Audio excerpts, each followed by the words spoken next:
to the six Goswamis. Nana Shastra Vicharanaika Nipuno Saddharma Samstapako Lokanam Hitakarino Tribhuvane Manyo Saranya Karo Radha Krishna Padaravinda Bhajana Nande Namataliko Vande Rupa Sanatana Raghuyugo Shri Jiva Gopalako Vande Rupa Sanatana Raghuyugo Shri Jiva Gopalako. In the translation, I offer my respectful obeisances unto the six Goswamis, namely Shri Sanatan Goswami, Shri Rupa Goswami, Shri Raghunath Bhatta Goswami, Shri Raghunath Das Goswami, Shri Jiva Goswami, and Shri Gopal Bhatta Goswami, who are very expert in scrutinizingly studying all the revealed scriptures with the aim of establishing eternal religious principles for the benefit of all human beings. Thus they are honored all over the three worlds, and they are worth taking shelter of, because they are absorbed in the mood of the gopis and are engaged in the transcendental loving service of Radha and Krishna. So we can say the invocation. Om Namo Bhagavate Vasudevaya. Om Namo Bhagavate Vasudevaya. Om Namo Bhagavate Vasudevaya. Om Namo Bhagavate Vasudevaya. Om Namo Bhagavate Vasudevaya. Om Namo Bhagavate Vasudevaya.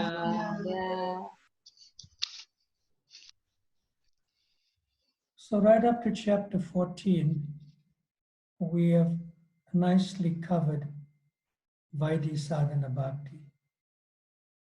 And here in chapter 15, which I'll do very briefly, it discusses more the eternal associates or inhabitants of Goloka Vrindavan. And in chapter number 16, which we'll discuss more in detail today, it's about Raganuga Bhakti itself. That means from Vaidhi Sadhana Bhakti to Raganuga Bhakti, which means spontaneous devotional service. But here, chapter 15 is also entitled Spontaneous Devotional Service. But it's not exactly in relation to us. It's more in relation to the eternal associates of Krishna. So we can put chapter 15 onto the screen, and I'll start reading.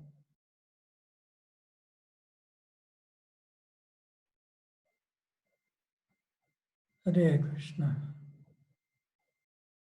Yes. Now, in this particular chapter, before I read, there's the word Raganuga. But actually, there's a sort of editorial misunderstanding here. The word is actually meant to be Ragatmika, whereas Raganuga is more discussed in chapter 16.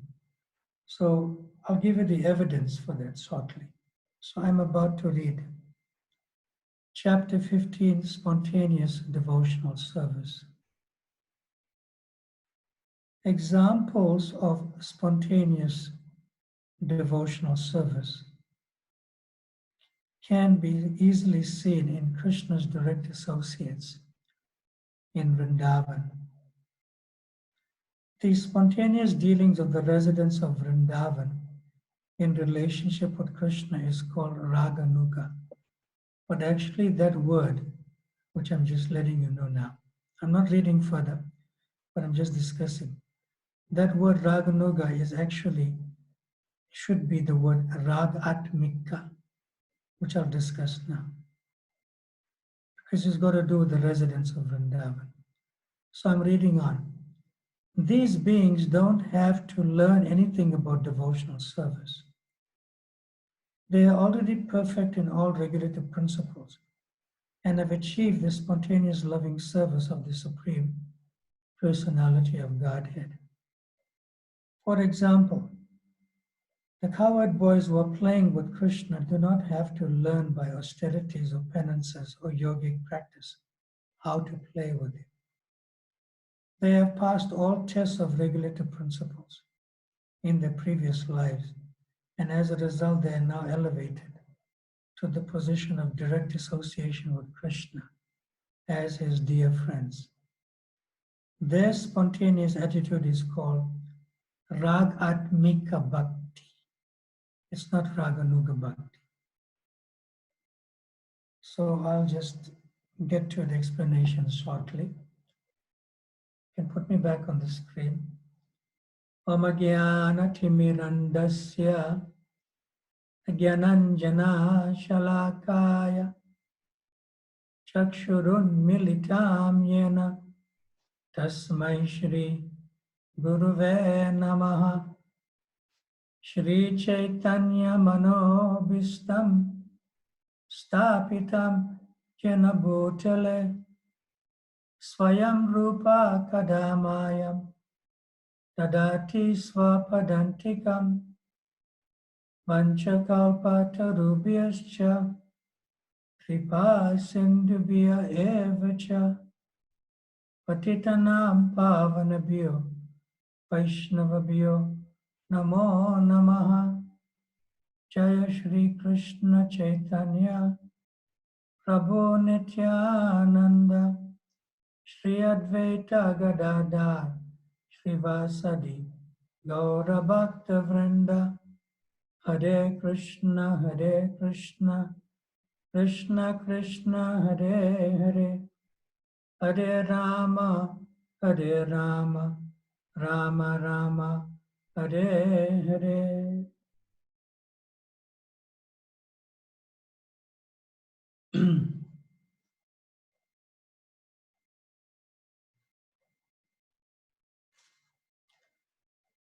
If you can put this verse from the Chaitanya Chaitamrita onto the screen. It's Madhya Lila chapter 22, text 149, which actually gives us the evidence of what is meant by Ragatmika Bhakti. So Maharaj, just give me 1 minute. Okay. Madhya Lila chapter 22, text 149. We're going to do two texts there, 149 and 150.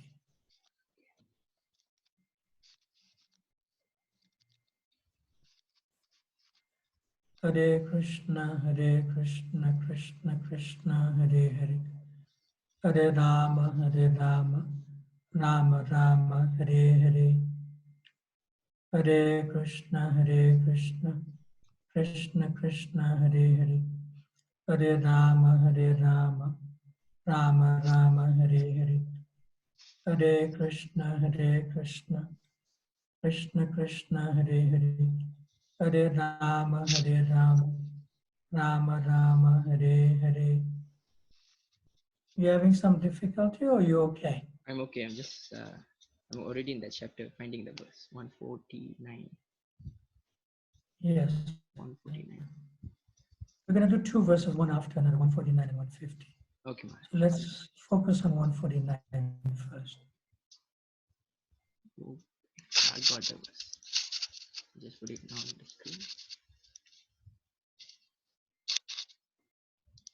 Hare Krishna. Okay. Yeah.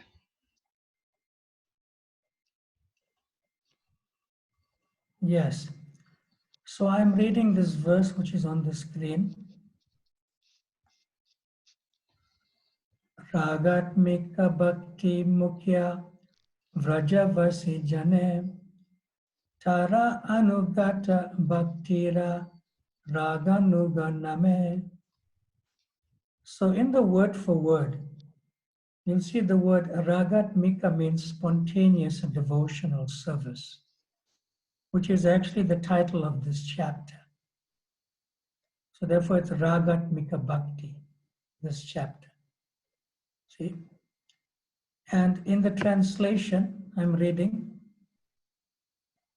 the original inhabitants of Vrindavan are attached to Krishna spontaneously in devotional service.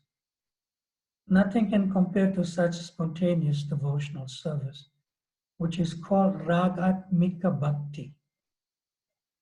So there's sort of an editorial sort of mistake or misunderstanding in this chapter in the Nectar of Devotion, but this verse tells us what is actually, it's Ragatmika Bhakti. And then when a devotee follows in the footsteps of the devotees of Vrindavan, his devotional service called Raganuga Bhakti. So you'll find in these two words, Ragatmika and Raganuga, the word Ragha is there, R-A-G-A. That means deep attachment, deep attachment. But the second word at the end, it says Raganuga, which means when one of us in our internal advanced stage of devotional service follows one of the Ragatmika devotees, the coward boys or the gopis, Nanda Maharaj, or Mother Yasoda, then we who follow, Anuga means to follow. Therefore, we, in our devotional service, it will be called Raganuga Bhakti, which is actually in chapter 16, which I'll come to shortly after discussing this chapter. Let's get to text number 150.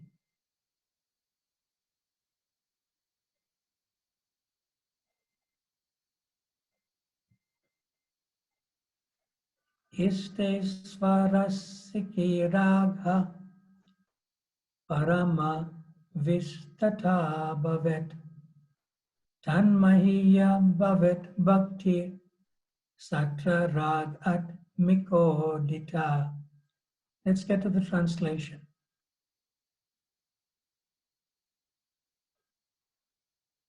When one becomes attached to the Supreme Personality of Godhead, according to one's natural inclination to love Him, and is fully absorbed in thoughts of the Lord, that state is called transcendental attachment.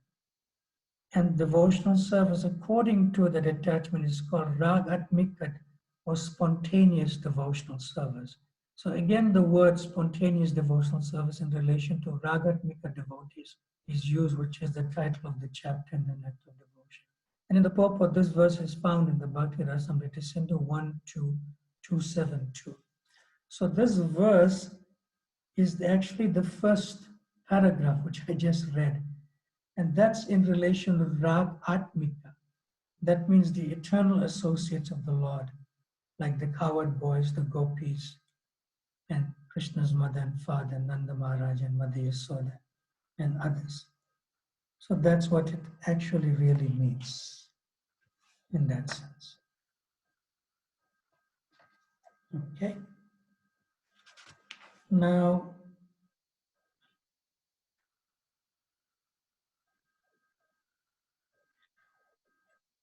we're going to discuss a little bit more about the gopis who are Ragatmika, not Raganuga.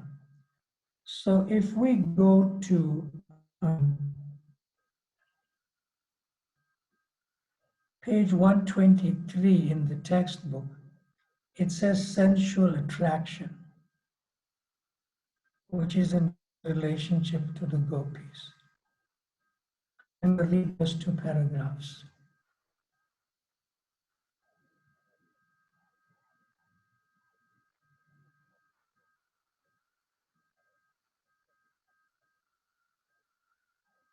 It's a subheading, sensual attraction. Go.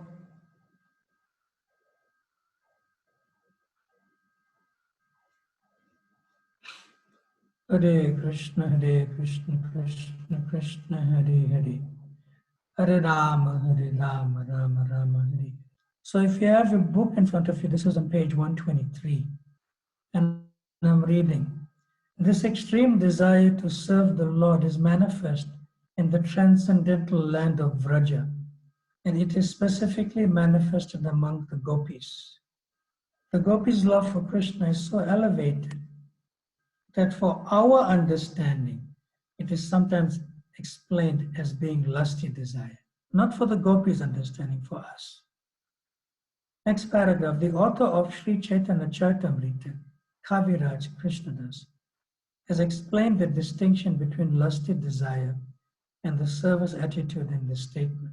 Quote, lusty desire refers to the desire to gratify one's personal senses, and transcendental desire refers to the desire for serving the senses of the Lord. In the material world, there is no such thing as a lover's wanting to please the senses of his beloved. Actually, in the material world, everyone wants to mainly to gratify his own personal senses. The gopis, however, wanted nothing at all but to gratify the senses of the Lord, and there is no instance of this in the material world. Therefore, the gopis' ecstatic love for Krishna is sometimes described by scholars as being like the lusty desire of the material world. But actually, this should not be taken as a literal fact. It is simply a way of trying to understand the transcendental situation. See? So how do we know it's not lusty desire? In the next paragraph, we won't read it, but three exalted personalities, Krishnadas Kaviraj himself, the author of Chaitanya Charitamrita, Uddhava, who was a personal associate of Krishna in Dwarka, and Sri Chaitanya Mahaprabhu himself, who was actually in the sannyas order. They all accepted the gopis as transcendental love. But because transcendental love is perverted, so-called love in the material world, which is actually lust. So therefore, this understanding is sometimes explained as lusty desires of the gopis. But it's not really like that, because in the material world, the conditioned soul has experience of lusty desires, not really love. See? Whereas when you say it's something like that of the gopis, then somebody may have an idea of how absorbed the gopis are in love with Krishna and serving Krishna with that great absorption to please him. So that's the actual understanding, of this. Okay. Now we move on to chapter 16. It says spontaneous devotion further described, which will bring us to the point of the Raganuga bhakti. But before that, there's one first paragraph about another type of relationship with Krishna directly, which is Ragatmika Bhakti. See, I'm reading. Chapter 16, spontaneous devotion further described relationship. In the attitude of the denizens of Vrindavan, such as Nanda Maharaj and Mother Yasoda, is to be found the ideal transcendental concept of being the father and mother of Krishna, the original personality of Godhead. Factually, no one can become the father or mother of Krishna, but a devotee's possession of such transcendental feelings is called love of Krishna in a parental relationship. The Vrishnis, Krishna's relatives at Dwarka, also felt like that. So spontaneous love of Krishna in the parental relationship is found both among those denizens of Dwarka who belong to the dynasty of Vishnu and among the inhabitants of Vrindavan. Spontaneous love of Krishna as exhibited by the Vrishnis and the denizens of Vrindavan is eternally existing in them. That is called Ragatmika. In the stage of devotional service where regulative principles are followed, there is no necessity of discussing this love, for it must develop of itself at a more advanced stage. It's true, we are discussing a very elevated subject here, and it may sometimes be a little difficult to grasp or take a little longer time to digest, or sometimes it may just go just over our heads. But still, we will try our best.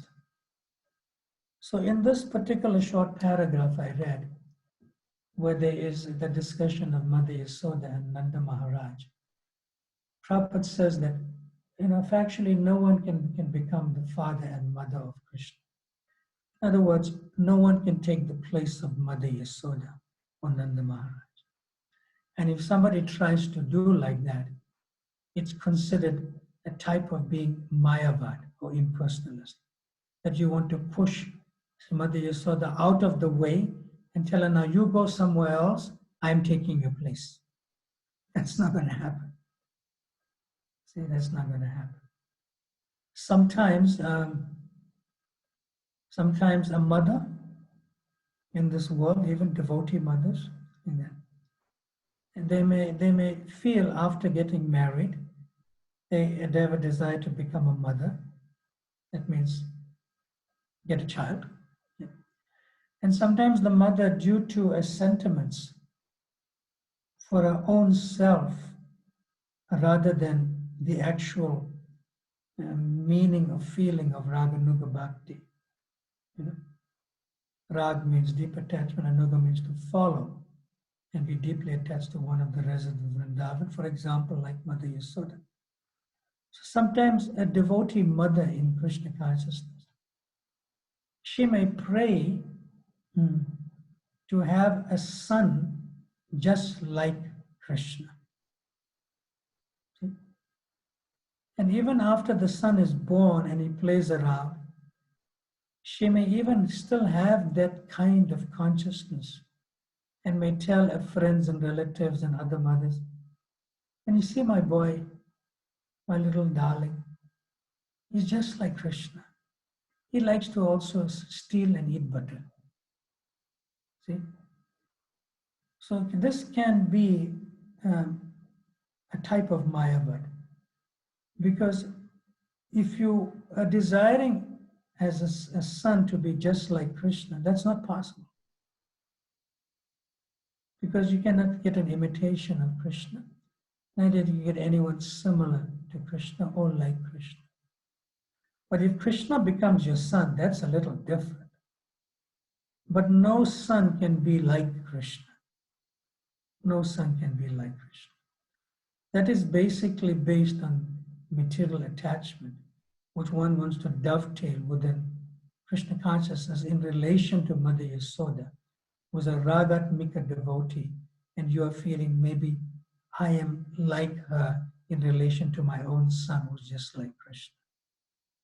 That is not proper, actually. So one has to be cautious for that. One has to be cautious. Very important. Okay. Now, there is a verse in the Chaitanya Charitamrita that describes Raganuga Bhakti. It describes it. But before I read that translation, it's also described here in terms of the eligibility. And you can put that onto the screen, which is the next paragraph.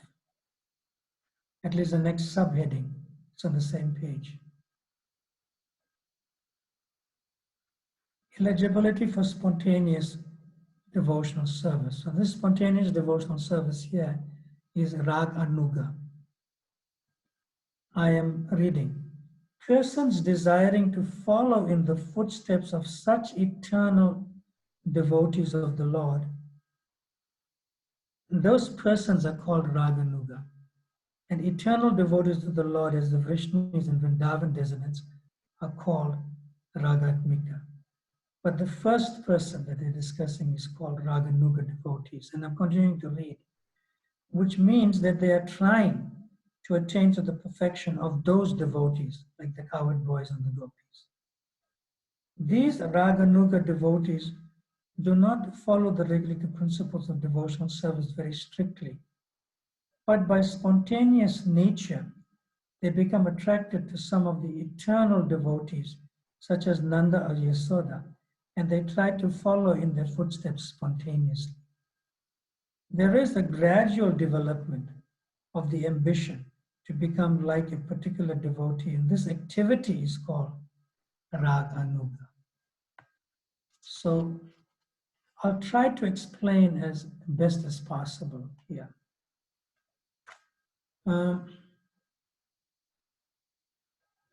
And the actual verse on the Chaitanya Charitamrita in the Madhya Lila, chapter 22, text 154, it says, Virad jantim abhivyaktam vrajavasi janadishu ragatmikam anushrita yasa raganugoch uchyate. Translation. Devotional service and spontaneous love is vividly expressed and manifested by the inhabitants of Vrindavan, Ragatmika. Devotional service that accords with their devotional service is called Rag Anuga Bhakti, or devotional service following the wake of spontaneous loving service. This is from Bhakti Rasamrita Sindhu directly, this particular verse. So how do we understand this? When a pure devotee, one of us, follows the footsteps of a particular devotee or eternal resident in Vrindavan, he develops Raga Anuga Bhakti. So the word follows means to anuga, and rag means having some deep attachment for a particular person. That's an eternal associate of Krishna, like Yasoda, Nanda, one of the gopis or cowherd boys, etc. Now, Srila Prabhupada used to quote Srila Bhaktisiddhanta Saraswati Thakur, who says that a devotee is attracted by the service of one of the inhabitants of Vrindavan, namely either the cowherd boy, cowherd men, Nanda Maharaj, Yasoda, Radharani, the gopis, and sometimes even the cows and calves themselves. So this advanced devotee is attracted by the service that's rendered by the eternal servitor of the Lord. And therefore, that attraction is called spontaneous. See?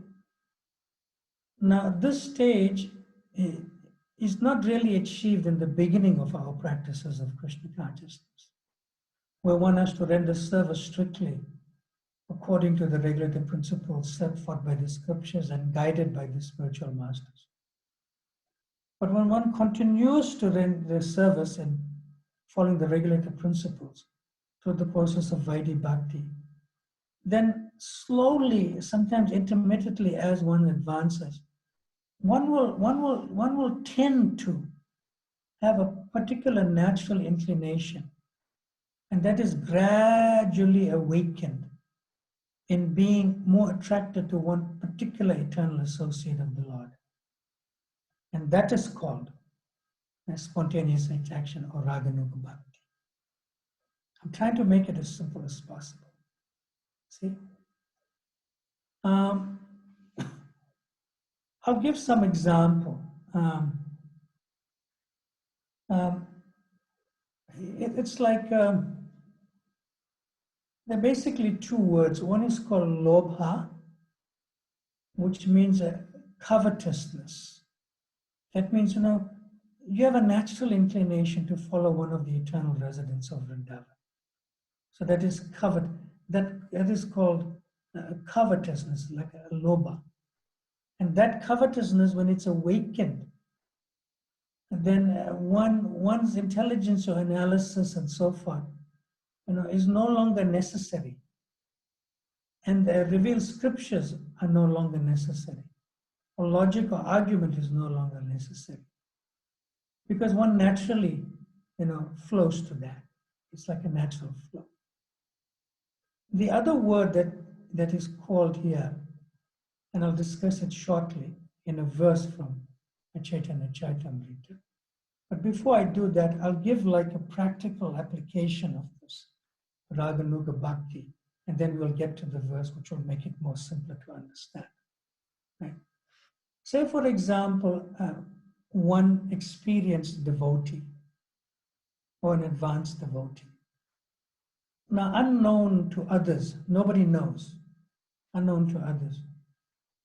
But when he's hearing a class, a Srimad Bhagavatam class, that devotee, and he hears discussions about Krishna and with the residents of Vrindavan, but somebody else is giving the Srimad Bhagavatam class, not him.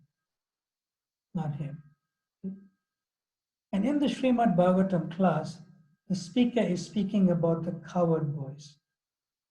And he's speaking about then Nanda Maharaj. Then he's speaking about Madhya Yasoda.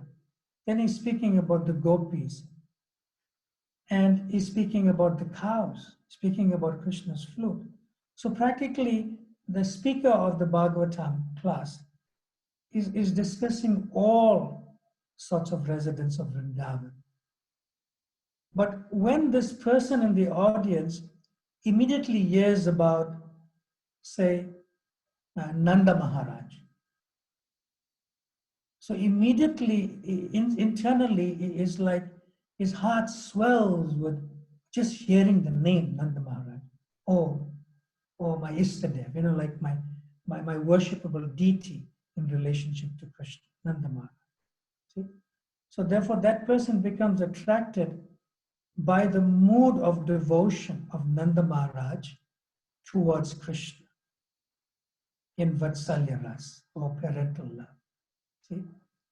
And then he feels, because he's hearing it from a speaker, but at the same time, internally, he feels he would like to serve Krishna in the same mood as one of the residents of Vrindavan. But he can only serve Krishna by serving Nanda Maharaj, who will serve Krishna. Because then he'll get Nanda Maharaj's sort of consciousness of Vatsalya Bhav, not taking the place of Nanda Maharaj. So that is called Lobha. Lobha means covetousness, or a type of greed, which I'll discuss soon. That internally you feel, oh, my Nanda Maharaj, I want that mood of service. That's all that matters. It's not going to go and start reading in the scriptures and things and so forth. It is natural internally for the person. And that person becomes eligible for Raganuga Bhakti, to follow one of the eternal associates of Vrindavan. Now, such greed, it cannot be created by any amount of even pious activities. So therefore, we'll read about that shortly in one verse. And that is called, from covetousness, which is called Lobha. This is called Lobha. Lobha means greed. And this particular verse, Srila Prabhupada has taken out the word Krishna consciousness and used it in the word for our name of our society, International Society for Consciousness. So I'm going to read that verse from you. You don't have to put it onto the screen. It's on the Chaitanya Charitamrita Madhya Leela, chapter 8, text 70. And the verse is as follows.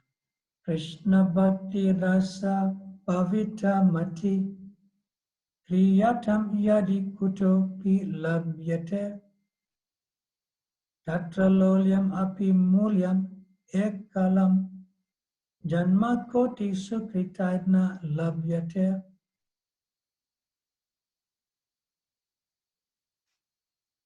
Translation. Pure devotional service in Krishna consciousness cannot be had even by pious activities in hundreds and thousands of lives. It can be attained only by paying one price, that is intense greed to obtain it. If it is available somewhere, one must purchase it without delay. Without delay. So, just to explain this a little bit further, um, you get the flowing of the rivers. Now, anyone knows that the river flows in a particular direction to a particular place. And the flowing of the rivers, the water, if the water is there, it is a spontaneous action of the flow into eventually the ocean. So nothing can really stop the flow of the water. So similarly, Raga Nuga, deep attachment to follow, is like flowing, where one's dormant Krishna consciousness is awakened. And it spontaneously flows towards the lotus feet of a particular resident of Vrindavan without impediment in relationship to Krishna. See? Now the first words here, Krishna Bhakti Rasa Bhavita, which means in the word for word, absorbed in the mellows of executing devotional service to Krishna. Prabhupada took those words from Srila Rupa Goswami directly, and he translated it as Krishna consciousness. Krishna Bhakti Ras Bhavita as Krishna consciousness. There's a sort of a simple example to understand this point. Now, a devotee may see some nice rasagullas, and somebody may have given the rasagula to taste. Yeah. And the devotee, and again he sees another rasagula, and he says, I must have that. That's called lolium or greed. And he eyes that rasagula in such a way that it ensures that nobody else will get it. See, nobody else will get it. But it costs some money. It costs some money. So he looks for money in his pocket to try to purchase it. But he doesn't have enough money. That is not lolium. That is not greed. That is not greed. But if he decides, I must have it, whether I have money or not, I must have it by begging, by borrowing or stealing. That is lolium. That is greed. See? So similarly, if someone hears about a particular love of a resident of Vrindavan for Krishna, like Mother Yasoda, Nanda, Gopi, or a cow and boy, then he feels, I am not qualified. I'm so lowly. I'm fallen. If he feels that that is like a very high eligibility, it's like too high to even grasp, like that. And that is not greed either. Somebody feels, oh, I cannot get that. That is not greed either. See? So what is the eligibility? Lolium. Tatra lolium, api mulyam ekalam. What is the root? Mulyam, of that greed. Of that greed. It is intense greed itself to obtain it. See? And then this person may feel that greed, this lolium is, okay, I know I'm full, number one. I know devotees don't like me. I'm a big rascal, although I like them. And I may be one of the biggest nonsense person around. But somehow or the other, without any reservation, I must get this rasagula. I must get this rasagula. And then he hears, okay, if you want such a rasagula, somebody will tell him, okay, first you have to get a cow. Then from the cow, you have to get a milk. It's like a process, processes. But then he realizes, but that's a headache. When I get a cow, I have to feed the cow. I have to take care of the cow. Then I have to milk the cow. Then I have to take the milk in a milk bucket or pail to the kitchen. Then I have to put it on the fire. Then I have to light the fire. Then I have to boil the milk and take out all the impurities. And after that, I have to make it in sort of like a type of paneer, you know. And after making it in paneer, as type of cheese, then I have to add sugar, you know, and then I get rasagulla. See, Vaidhi sadhana bhakti. Follow the rules to get it. See? But if he has this lowlium, this greed, you know, he may follow the same process in Vaidhi sadhana bhakti. But at the same time, he won't follow the rules and regulations with the idea that the scriptures are saying, therefore I'm doing it. No, he wouldn't do that. He'll just follow it because he knows I'm doing this because I have a feeling I want to taste this rasagulla. In the end, I will get what I want. Not that I'm following the scriptures to do it. Although automatically, unknowingly, he's already following the scriptures. See? So that's what it indicates. And that's what it means.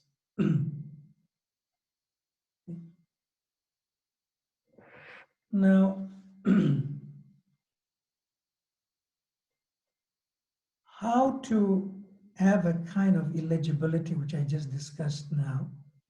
And I'm going to read that again from the Nectar of Devotion, just to have a repetition of that kind of point. So we go to page 126 in the Nectar of Devotion, which is actually the next paragraph from where you stopped last.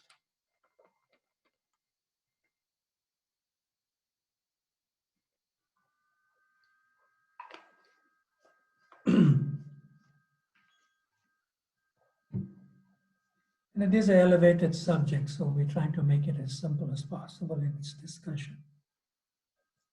I'm reading. We must always remember, however, that such eagerness, like that greed or lowlium, to follow in the footsteps of the denizens of Raja, Vrindavan, is not possible unless one is freed from material contamination. In following the regulative principles of devotional service, there is a stage called anatta nivritti, which means the disappearance of all material contamination.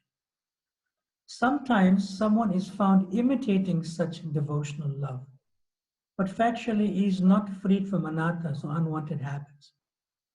It has been seen that a so-called devotee proclaims himself a follower of Nanda, Yasoda, or the gopis, while at the same time his abominable attraction for mundane sex life is visible.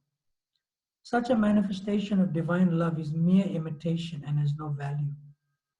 When one is actually spontaneously attracted to the loving principles of the gopis, there will be found no trace of any mundane contamination in his character. Therefore, in the beginning, I'm continuing the next paragraph. Therefore, in the beginning, everyone should strictly follow the regulative principles of devotional service according to the injunctions of the scriptures and the spiritual master. Only after the stage of liberation from material contamination can one actually aspire to follow in the footsteps of the devotees in Vrindavan. I am going to give my own example in this regard, and my own analogy rather, not my own example, sorry, my own analogy. You see, somebody is walking. Now, when this person is walking, he tells the other person, hey, Prabhu, can you see I'm walking? Can you see I'm walking? And he tells somebody else who's coming, Mataji, can you see I'm walking? And he takes one step after another, one step after another. Can you see I'm walking? And the third person comes and he sees a child. Hey, Bala, can you see I'm walking? Can you see I'm walking? So the persons that he's speaking to and the persons that are observing him, they may say, what's wrong with him? What is wrong with him? Why doesn't he just walk and do whatever he's doing while walking, why does he have to tell us, that, can you see I'm walking? Something wrong with him. Is there something wrong? It's very unnatural for someone to speak like that. See? So similarly, when somebody proclaims or says, Prabhu, I'm a Raganuga Vaishnava. I'm on the platform of Raganuga Bhakti. And my Istadev is a cow that belongs into Radharani's inner camp, and her name is Ganga, the cow. See? Or her name is Shamali, the cow. And I follow Shamali. See? And then he'll go around and say, every time I see, a black cow, I remember my Istadev in Vrindavan. He's telling everybody. He's telling everybody. It's the same way of saying, can you see I'm walking? Can you see I'm walking? And everyone knows this person is pagla or crazy. But if you are walking and you're not aware that you're walking because you're doing something else by talking to somebody else, everyone else can see you walking, although you are not aware that you are walking and doing something else. That is called Raganuga Bhakti. In other words, you're not aware that you're spontaneously attracted to one resident of Vrindavan. Because you are not aware, you're not telling others about it, but naturally you're spontaneously attracted in your consciousness without telling others about it and not having any idea of also expressing it to others. So I thought I'll give you this analogy which I brought up to make it more clear. Now, the practice, there's some sort of practice and behavior of a devotee in Raganuga Sadhana Bhakti.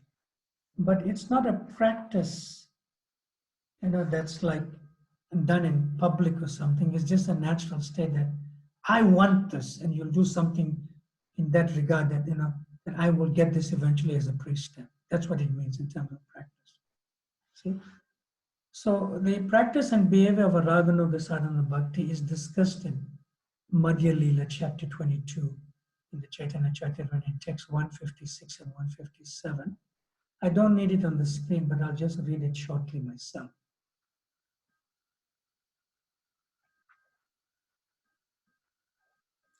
Baya antara ihara dohita sadhana Baya sadaka dehi kare shravana kirtana Mane nija siddha deha kariya bhavana Ratri dina kare vraje krishnera sevana. And the translation. There are two processes by which one may execute this Raganuga Bhakti, external and internal. When self-realized, the advanced devotee externally remains like a neophyte and executes all Shastric injunctions, especially those concerning hearing and chanting. But within his consciousness of mind in his original purified self-realized position, he serves Krishna in Vrindavan in his particular way. He serves Krishna 24 hours a day, all day and all night. So how is this explained in the Nectar of Devotion?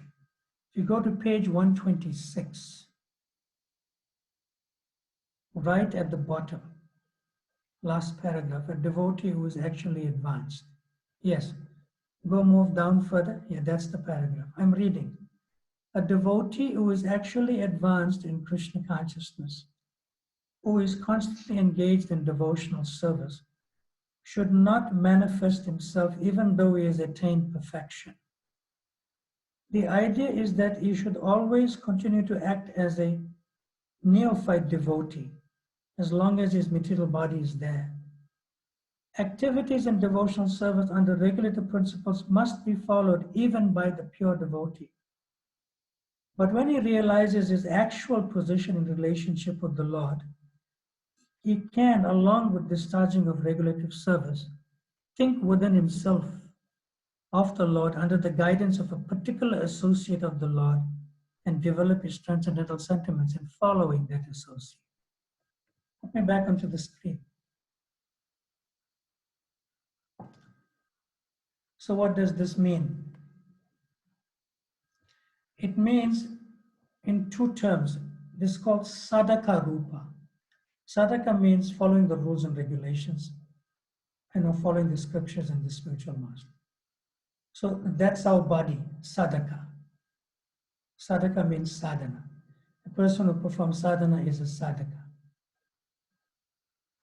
But internally, when one develops a natural spontaneous inclination to one of the residents of Vrindavan, that is called Siddha Rupa.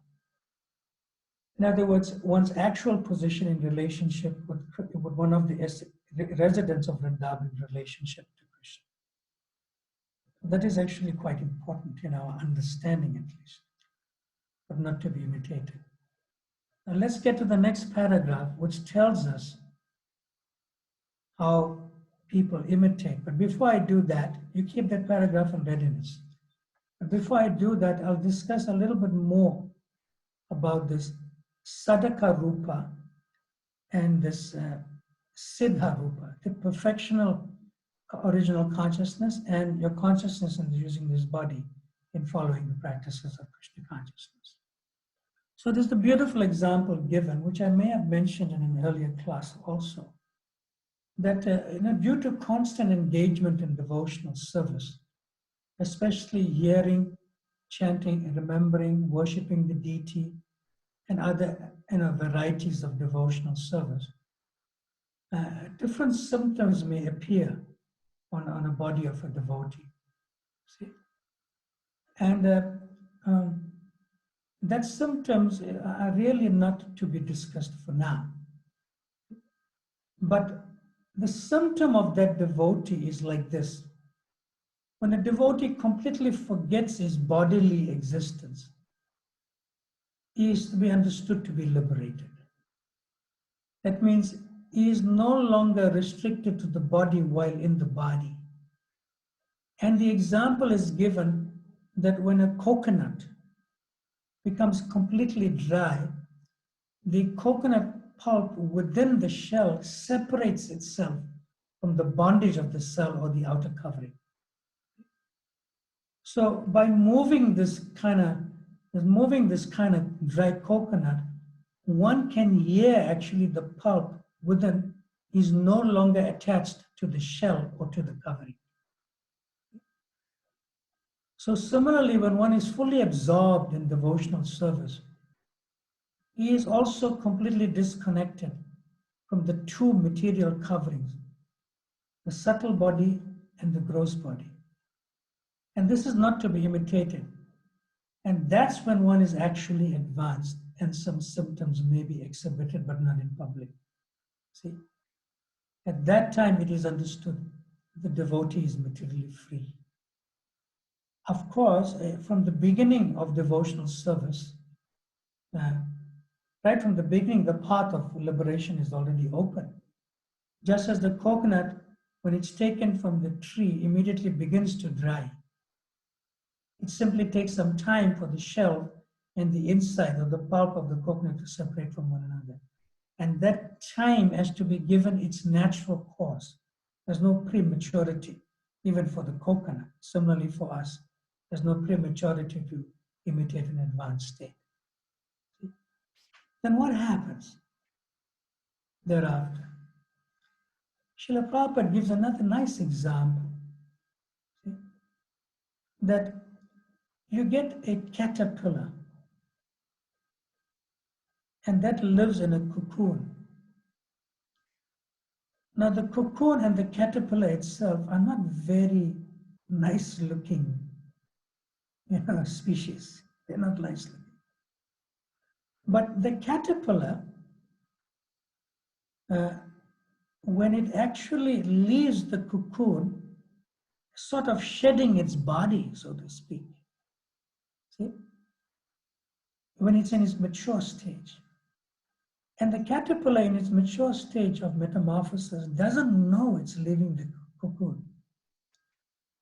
And it naturally transforms into a beautiful butterfly, and it flutters so beautifully from that ugliness of being in the cocoon as a caterpillar.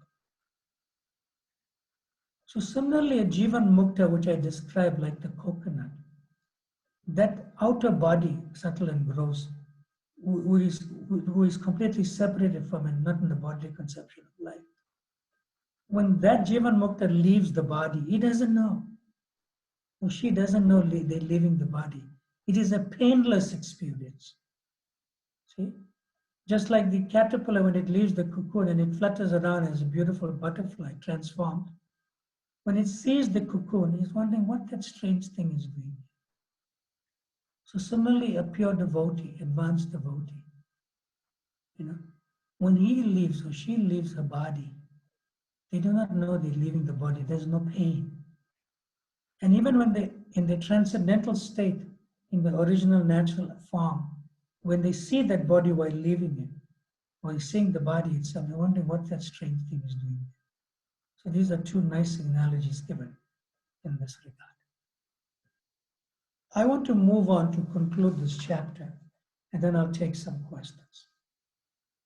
I'm making it as easy as possible for you to understand. I'm trying my very best. I can't do better than that. I'm sorry.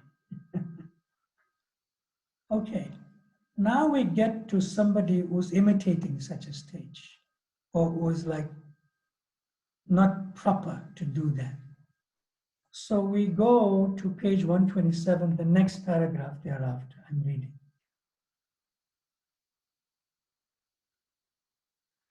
In this connection, we should be careful about the so-called Siddha Pranali.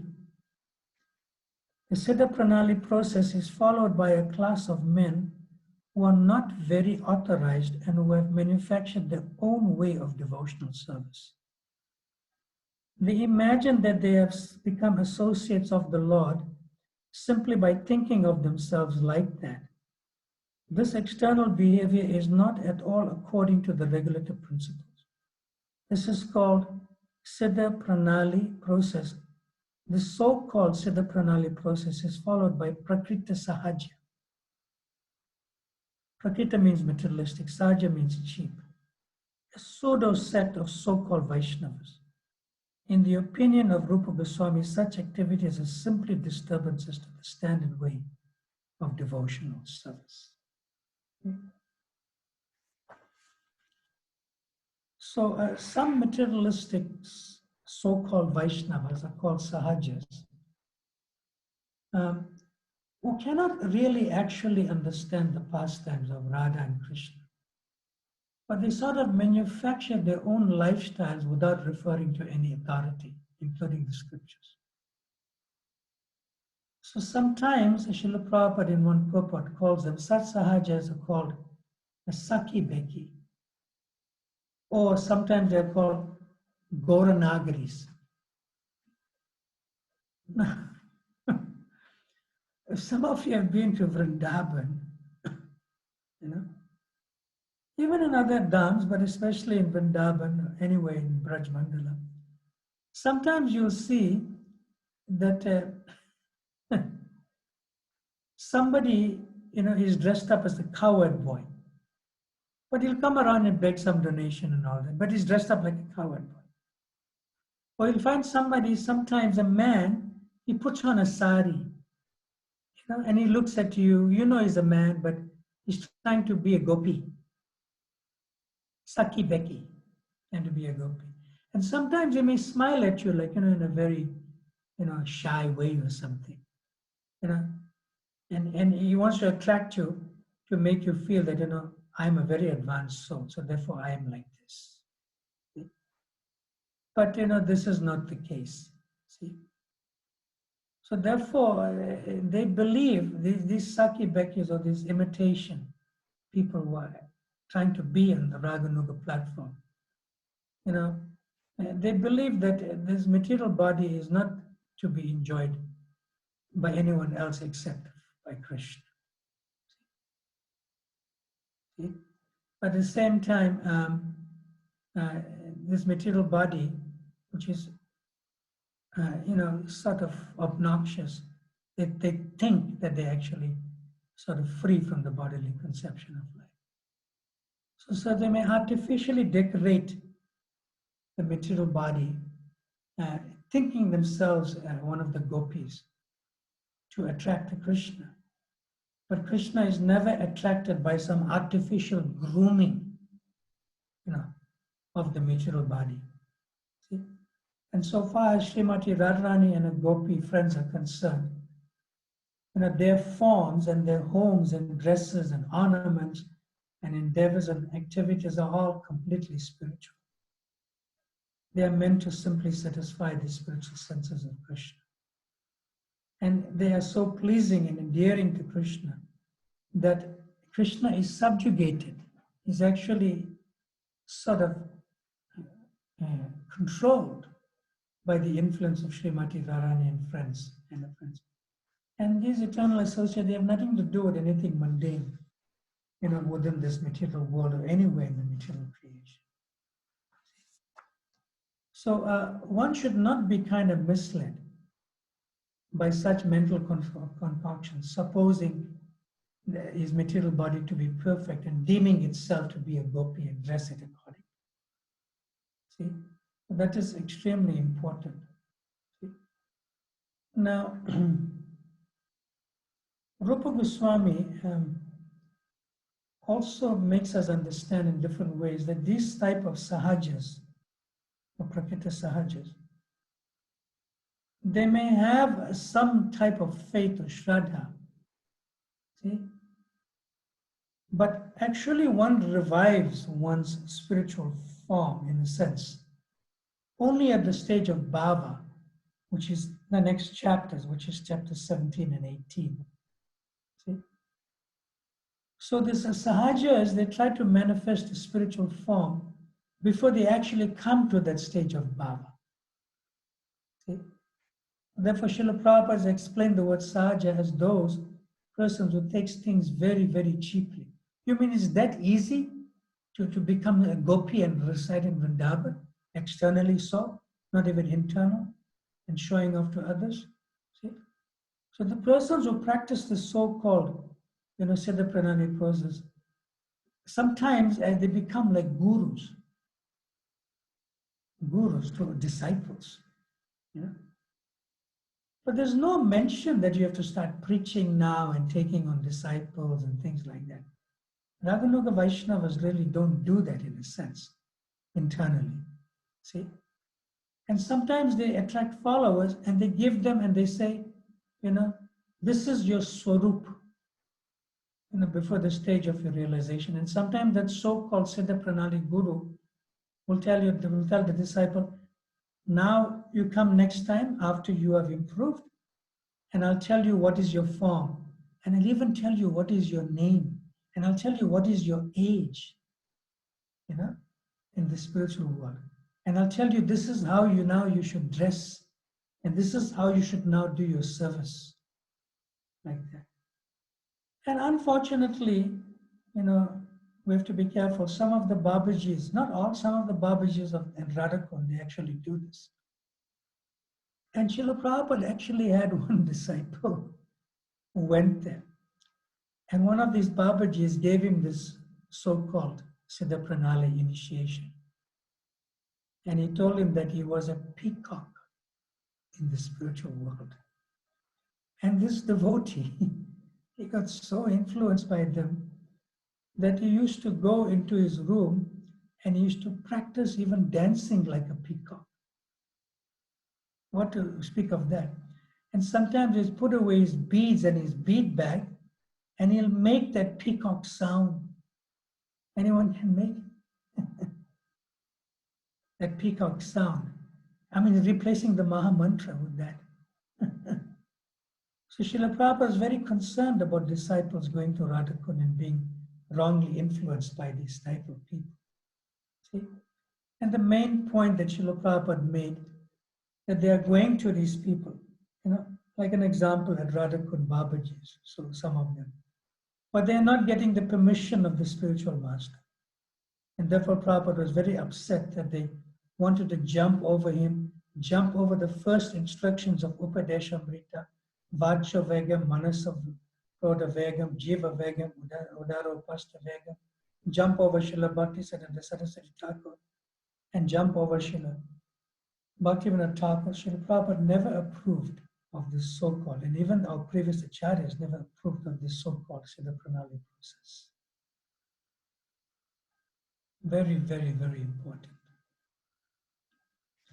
There's other parts to this discussion in this chapter, but at this point, I think I've spoken at length for today.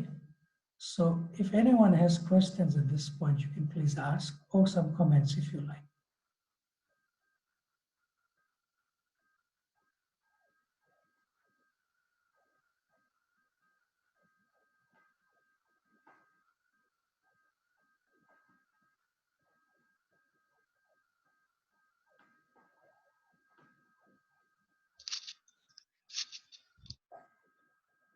Anyone? Oscar Prabhu has a question. Prabhu, you can come to the screen, Prabhu, and on your video.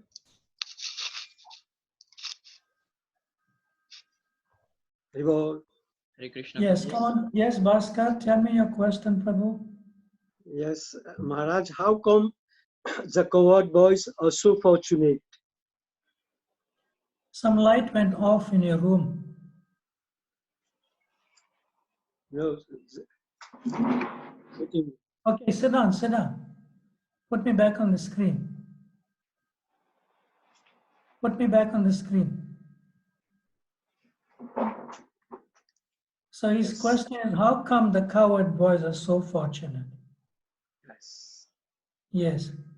Actually, you are so fortunate to even ask such a question, because you're remembering the coward boys. Yes. So these are fortunate questions of fortunate personalities. So your question is fortunate, the coward boys is fortunate, and you continue to ask such questions and you'll also become fortunate eventually. Hare Possibly, who knows, following the footsteps of the coward boys. Next question.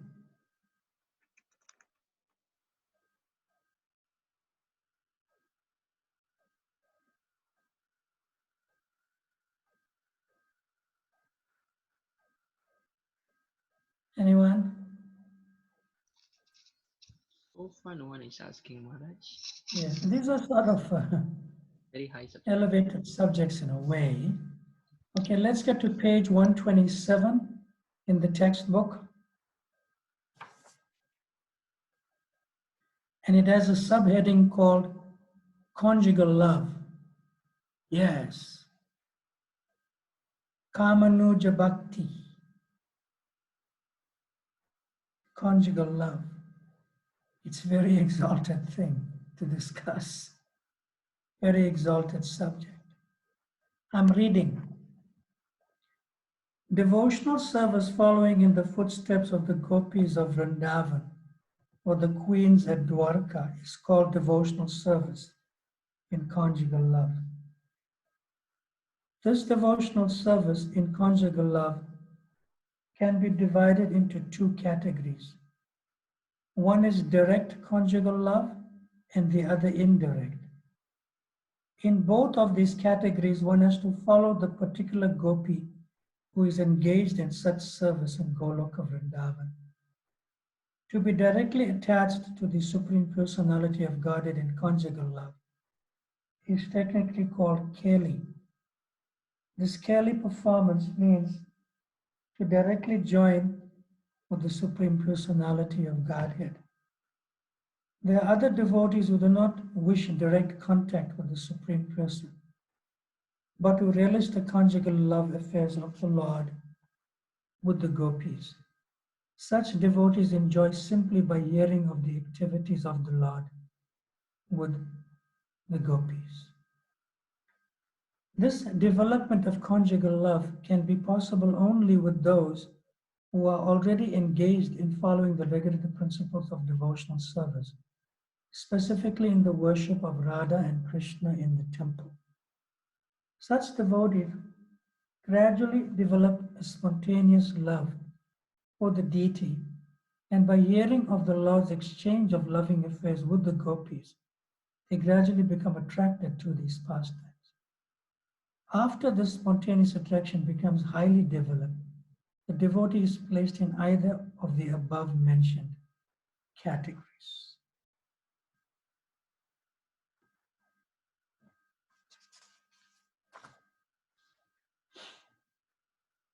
Now, direct means Srimati Radharani, and indirect means the gopis, although the gopis also directly relate to Krishna by the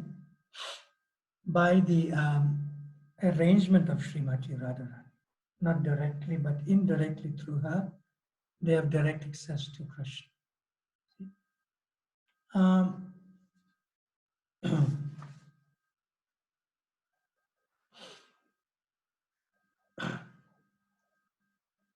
There's some beautiful verses in the Chaitanya Charitamrita about this. Excuse me, I have some nose issues. 1 minute.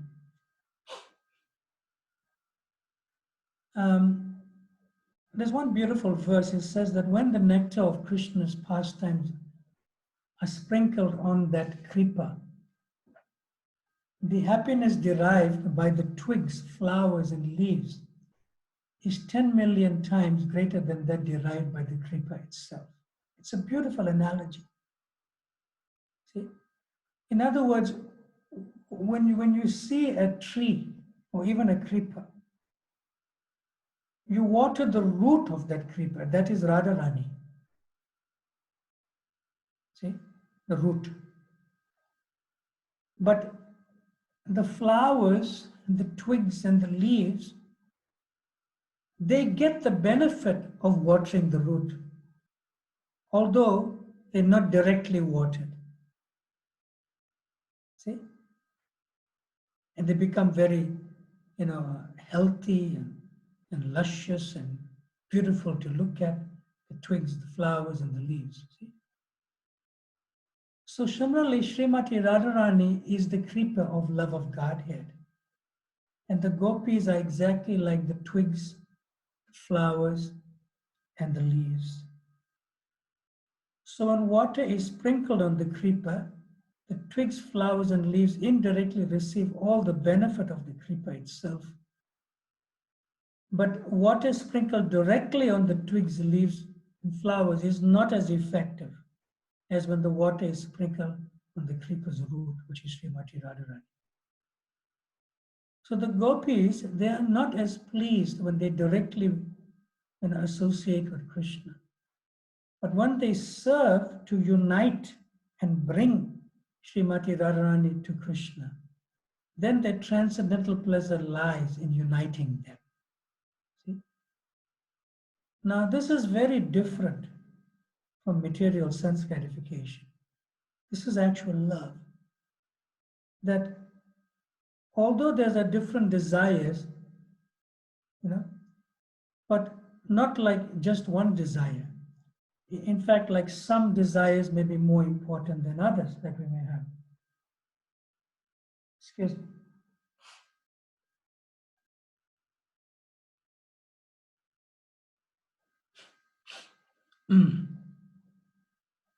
See, like for example, we may have a desire to honor prasadam, which is a good desire. But if we are very attached to somebody and we love them, then our desire may be that, that the other person who I am attached to must eat the prasadam. In other words, that desire may be stronger than your own desire to honor prasadam. You understand that? It's like you want to honor prasadam, but you have more, you get more joy, you get more enjoyment, by seeing the person that you love, that desire is more stronger than your own desire to honor prasadam. By seeing the person that you love to honor prasadam first.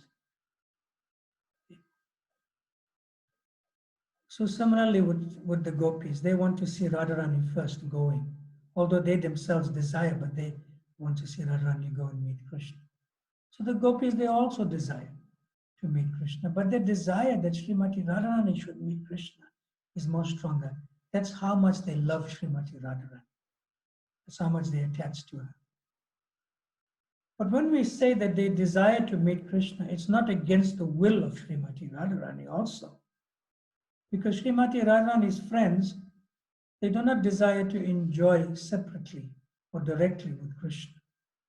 But Srimati Radharani herself makes efforts and arranges and induces Krishna to associate with the gopis, and she makes that desire come true. See? So therefore, sometimes Srimati Radharani sends the gopis to Krishna just to enable them, on like a sort of errand. You go now to Krishna and get this done. But she's sending actually the gopis to directly associate with Krishna. So at such times, Radharani enjoys happiness even tens of millions of times greater than that is enjoyed by direct association of Krishna, by sending one of the gopis to do an errand with Krishna. So we should know that Srila Prabhupada is mentioned in many places also, and Srila Krishnadas Kaviraj Goswami, that and Srimati Radharani and the gopis, they are not really interested in the personal happiness which can be derived from associating with Krishna. Rather, they become very happy by seeing another associate of Krishna with Krishna. And in this way, their dealings are further sort of nourished by the love of Godhead. And seeing this, how Radharani especially desires others to come to serve Krishna, Krishna becomes even more pleased. Even more pleased. Like for example, Srila Rupa Goswami is actually Rupa Manjari, who is the leader of the Manjaris. They are servants to the Sakis, or friends, and Radharani. So someone may have spontaneous attraction indirectly to this aspect of conjugal love, but they may want to follow, sort of like in Raganuga Bhakti, like Rati Manjari, who's none other than Rupa Goswami or that's Raghunath Das Goswami, or Rupa Manjari, who's none other than Rupa Goswami. So that is also there. That is also there.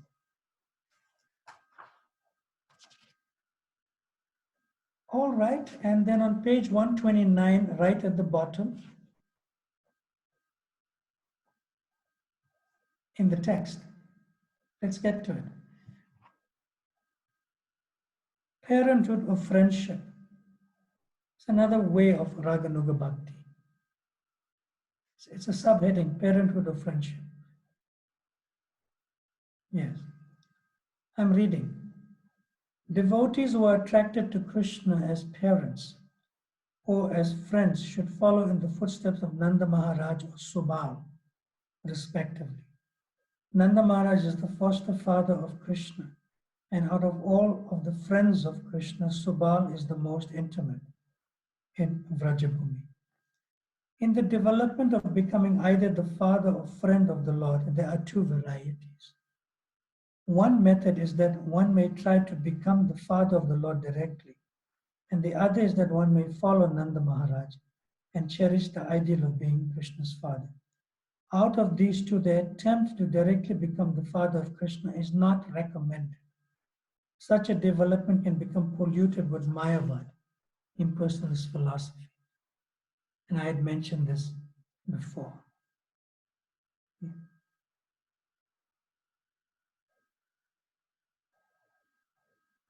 Okay. So here in this particular part of Raganuga, in terms of Sambandhanuga or parental or friendship mode to follow,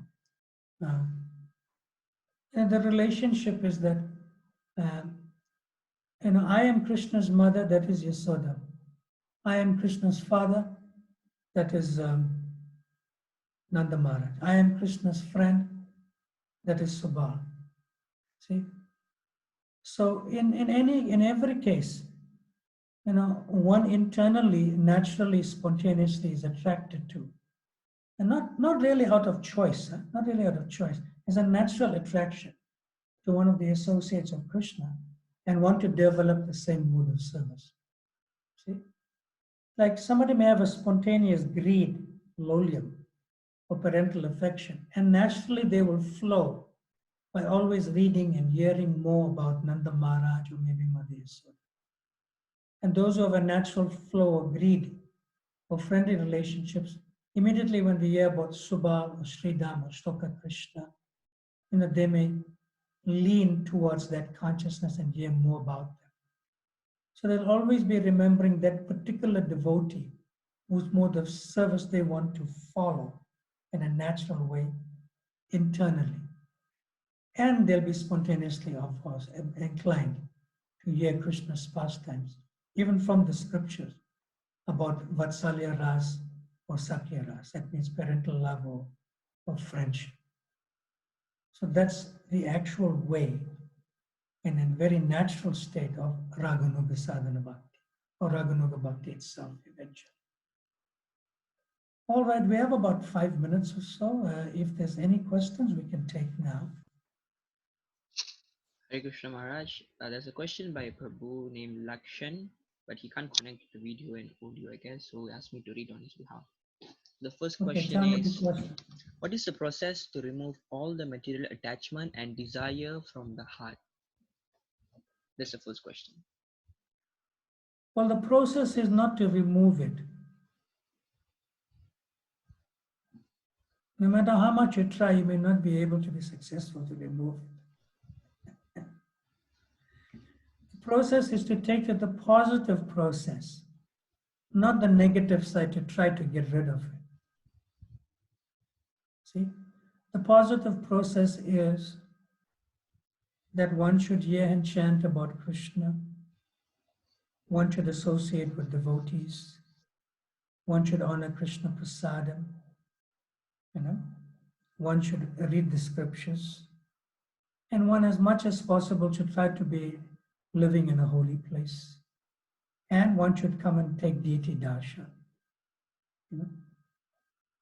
That's very, very important. So you just continue to do these 5 most important items of devotional service, as well as surrender to Shiksha Gurus and Diksha Guru, then one need not be too much in anxiety and worry about when will these things from the heart come out. By just doing those positive things, that will leave you by its own way. It will go. It will go. See, it's like this. Okay, I'll take a pen and I'll take my Achman bottle. Can you see? Yeah.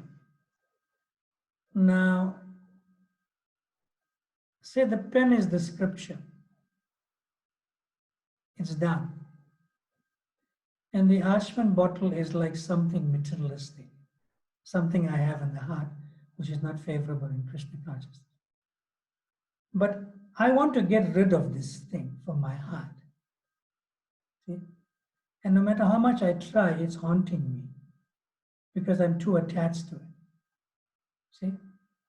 But if I place that down and with a simultaneous action lift up the pen, it's simultaneous. I'll do it again. This is an anatta in the heart, materialistic desires.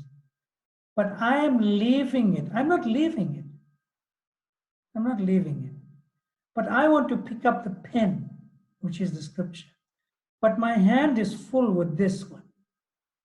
So in order for me to pick up that pen, I have to leave this automatically and spontaneously pick up the pen. See? So that's what we do. We chant and hear about Krishna. We associate with devotees. We chant the holy names. We try to live in a holy place. You know, we hear the scriptures. We go to the temple and take deity darshan, honor Krishna Prasada, and so forth. This is the pen. So the more you do that, the more you'll automatically let slip that bottle. You can't hold it together. Your hand only can hold one thing. Either you're holding this and you're leaving that spontaneously, simultaneously you're picking up the pen. That's how it works. Just to the positive side of Krishna consciousness, automatically you leave those desires, or those desires have no way to agitate your mind and senses from the dictates of the mad, crazy mind. So just stick to the positive process of Krishna consciousness. Is that all right for the devotee? And okay, let's see if replies. And he has another question, Maharaj. Shall I read it? So tell me the question. Question number 2. Can Srila Prabhupada be considered as a Ragatmika devotee, since it is much easier and natural to develop love and attachment to him? Certainly. For us, at least, there may be others who are Raganuga Vaishnavas and in ISKCON to follow to Ragatmika level, one of the eternal associates. Like, um,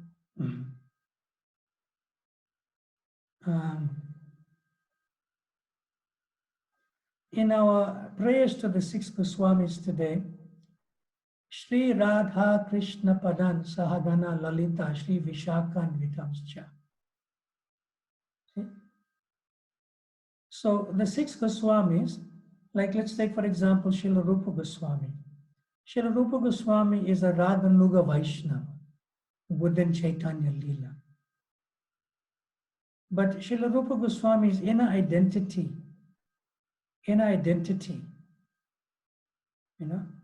is called Rupa Manjari. And Rupa Manjari is a very close, intimate servant of Srimati Radharani herself. See?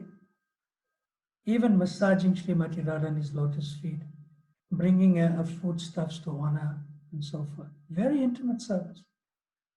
So Rupa Goswami is a Raganuga Vaishnava within Chaitanya Leela. But Rupa Manjari, who is the same Rupa Goswami, is a Ragatmika associate known as Rupa Manjari in Goloka Vrindavan. So in a similar way, we can relate to Srila Prabhupada as a as a Raganuga Vaishnava. He is situated on a very highest level of devotional service, in Krishna Prema, above Bhava Bhakti. At the same time, our Srila Prabhupada has his inner identity as an eternal associate of Radha and Krishna in the spiritual world. Yes, we can become attached to Srila Prabhupada and serve Srila Prabhupada. It's not that you're attaching and serving yourself to Srila Prabhupada because he's a Raganuga Vaishnava or he's one of the eternal associates in the spiritual world. You just simply become attached to him in a natural way. Don't worry about the result. See? And someone may ask the question, if Srila Prabhupada is in Goloka Vrindavan, with Radha and Krishna, so how can we relate to him and is he here? Yes, Srila Prabhupada is simultaneously here and is simultaneously there. And how is this? Like in Kuala Lumpur, you have a deity of Srila Prabhupada, right? Is Srila Prabhupada there? Yes or no? In Vrindavan, we have Prabhupada in his samadhi and is the deity. Is Srila Prabhupada there? Yes or no? Yes. In Durban temple, the Shri Radharadhana temple, we have a deity of Prabhupada. And Prabhupada is there. In fact, Prabhupada came to that spot. So Prabhupada can be simultaneously in different places. It's just a matter of consciousness of how we respond to that. So simultaneously it can be also in Goloka Vrindavan, and simultaneously it can be in Chaitanya Leela. All right? we can conclude for today. There is one more person, Maharaj, want to ask a question. Okay, let's take that question. Go ahead. Kevala Bhakti Prabhu, you can come to the video.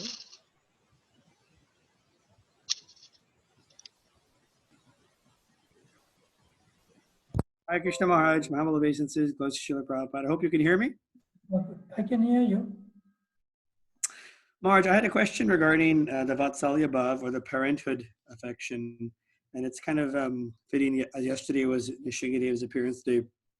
There's a small group of devotees here that are reading from the Brhat Bhagavata Amrita.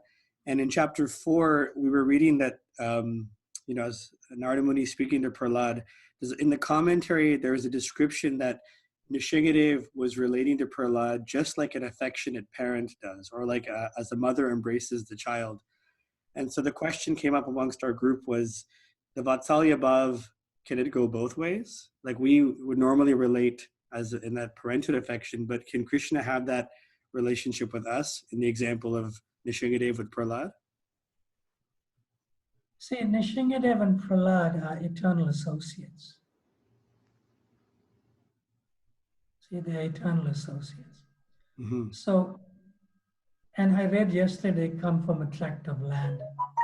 I forget what the verse was now. In Jambudvip. Mm-hmm.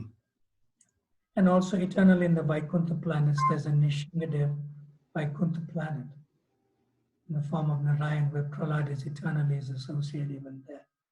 Yeah. But I'd like to tell you something interesting about this question that you asked. See, who is Nishingadev's parents?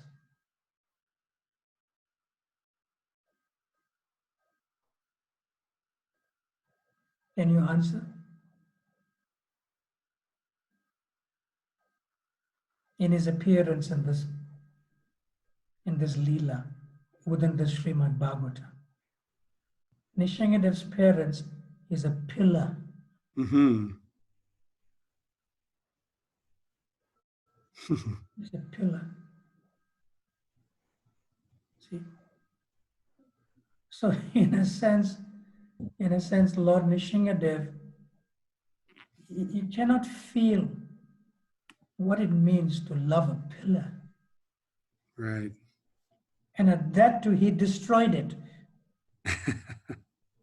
to come out, to be, it's like born of a pillar, born of a pillar. See? Whereas Prahlad had parents. Mm. And the mother was very affectionate to Prahlad. That's different. But she was, living in some anxiety and fear that she had to follow the instructions of her sort of, husband and king, Hiranyakashipu, who was not really much of a parent to Prahlad. See? See? So Nishingadev actually became peaceful. When Prahlad approached Nia to offer the garland, and then Nishingadev lifted him up as a son and placed him on his lap. And he started rubbing his head with his chisel-like nails, but a gentle, like that. An analogy is given in this regard, and I'll continue that one just now. The analogy is given, beautiful analogy, just like a cat has kittens. See? And sometimes you see that the mother cat, with great affection with its mouth, if the kitten is very small, baby, so with great affection, the cat would pick up the kitten and take it from one place to another. And for the kitten, the mouth or the jaws and the teeth of the mother cat is like the safest place, picking up. So that is protection and care, that nobody will harm you. Nobody can kill you. See? Whereas the same jaws and teeth of the cat is death personified for the rat.